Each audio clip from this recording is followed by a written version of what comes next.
Hello, everybody. Welcome to Late Night Football. Welcome to our match reaction show. It's finished in the club friendly. MLS All-Stars 0, Arsenal 5. Now, I call it a friendly, but to me, it never looked like a friendly, did it? I mean, there was VAR in that. There was so many yellow cards. Looks at the ref. I mean, so I think somebody forgot to tell the referee or forgot to tell the organizers it's a friendly, because the only friendly part of it was the fact that you could make lots of substitutions. But otherwise, it felt like a game, didn't it, in some ways? But fantastic win for Arsenal. I thought, looked good from minute 1 to minute 90. There were a few tiny moments of struggles here and there, but otherwise, but even in those moments, they looked like they were in control. They never lost control of that game. They were always ahead.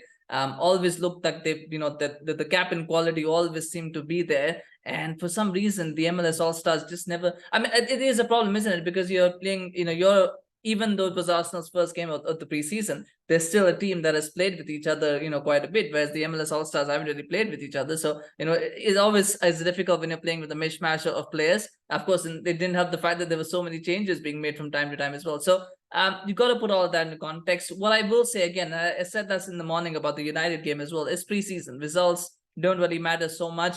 Performances don't really tell a lot. They do tell some things, but they don't always tell you a lot. But that being said, I thought this was a fantastic performance from Arsenal, a fantastic win. And the one thing that I can take away from this is that I don't think Arsenal are going to have second season syndrome. I think this season they will be once again one of the front-running challengers for Manchester City for the title, and they have to be. I mean, you look at the fact that they spend more than £200 million this summer.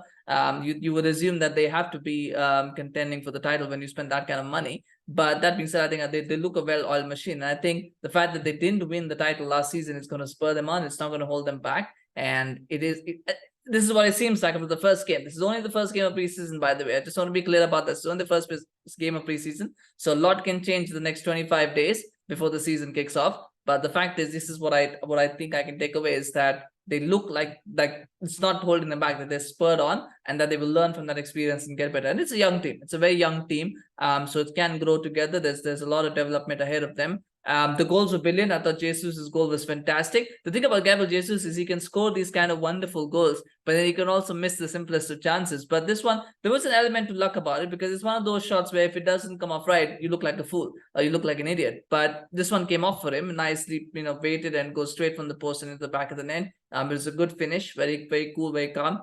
That was good. The second goal was fantastic. I thought the goalkeeper could have done a little bit better on that one, but it was a fantastic strike from Trossard. That was brilliant. The third goal, was it a penalty?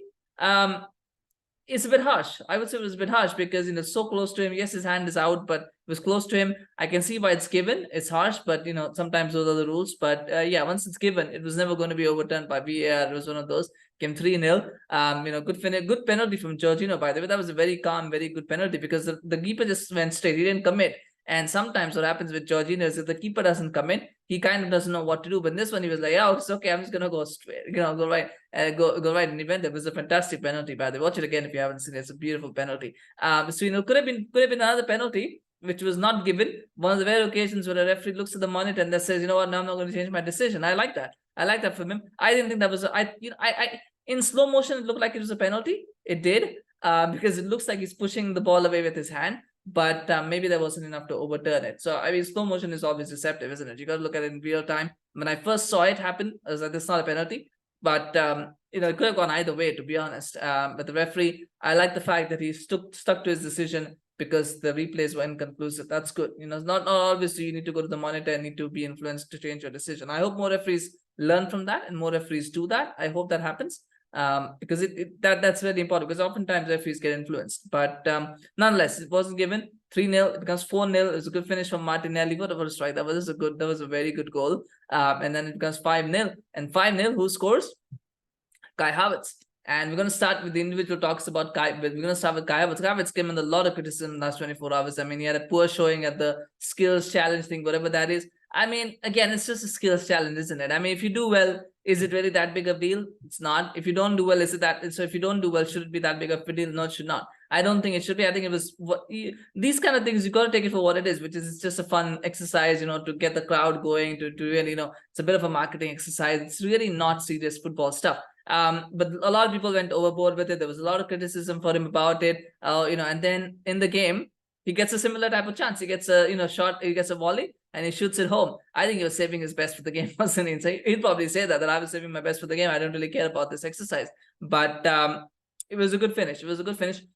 My only concern here is that going to be Arsenal's midfield three going into the season? It's going to be Havertz, Odegaard, and Rice. Because if it is, that puts a lot of pressure on Rice, particularly in away games. Yes, at home games, but they will have a lot of possession. I think that's fine to play those three. I think it's okay. But if you're going to go away from home, you're going to play against high intensity teams.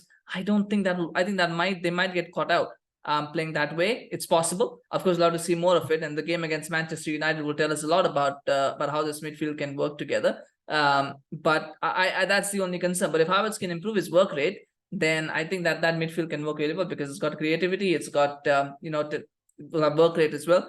And in Rice and Odegaard and Havertz, you've got three players. You've got a bit of a goal threat as well as some incision. So we'll have to wait and see how it works out. But that was something that I noted. But it was very good. Odegaard was excellent, by the way, in the second half. He came in the second half. He just looked like a class apart. He looked like a class apart. His pass for the goal for Martinelli was simply fantastic. And his overall play was just brilliant. He just looked good. And I think what Arsenal will also be pleased about is Vieira and Timber, who looked excellent. Very, very buccaneering, very, very solid. And Declan Rice, cuts on for his first Arsenal appearance, does really well as well. I mean, it was a good run out for him. Again, you don't want to blow smoke up these players behind by saying that they were all world class because it's only preseason. But they all look like they were hungry. They all look like they wanted to play this game and to win this game. And I think that bodes well for them going into the next few games and going to the start of the season. So I like that. I liked all the performances. I don't think there was any bad performance from Arsenal at all. What will be interesting is to see how the first 11 evolves. What is the first 11 going to look like? Because I don't think the team that started is going to be the first 11. Obviously, who starts as striker? Who starts as the wingers? Those are the questions that will be answered. What also struck out to me, very importantly, is that Arsenal look like they have a squad now. They look like they have a squad because they've got options in many different positions, especially in defense. They look very, very stacked in defense. And that is going to be important because come the key moments, that's the squad is what wins City, those league titles and those, Champions Leagues and all. That's the squad that wins them. It's not their first 11, it's their squad. And you need to have that kind of squad. If you got depth, if you're going to compete with Manchester City, I think Arsenal have got into it and they're starting to build that out. It'll be interesting to see how that develops, but it looks like they're on the right track. Overall, yeah, I mean, expected more from MLS All-Stars, I suppose.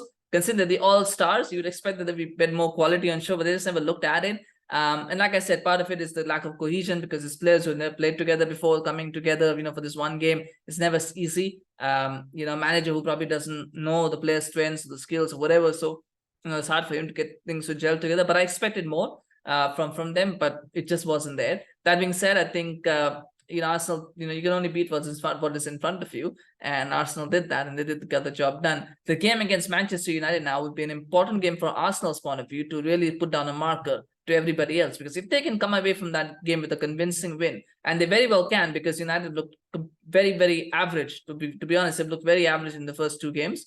Considering the opposition and the score lines, I think they've got a chance to really put a marker down and to really, show everyone that they're not going to be messed around with. So let's see what happens in that game. Of course, it'll be an interesting one to watch. Like I said, it's again, results don't matter, and it won't matter much in that game. But it'll be a way to put, it won't matter much to most people. But I think Arsenal can really put a marker down. It does psychologically impact any kind of defeat, and we saw that last year when United beat Liverpool. It gave them a bit of confidence. Of course, whatever happened after that was sad, but yeah.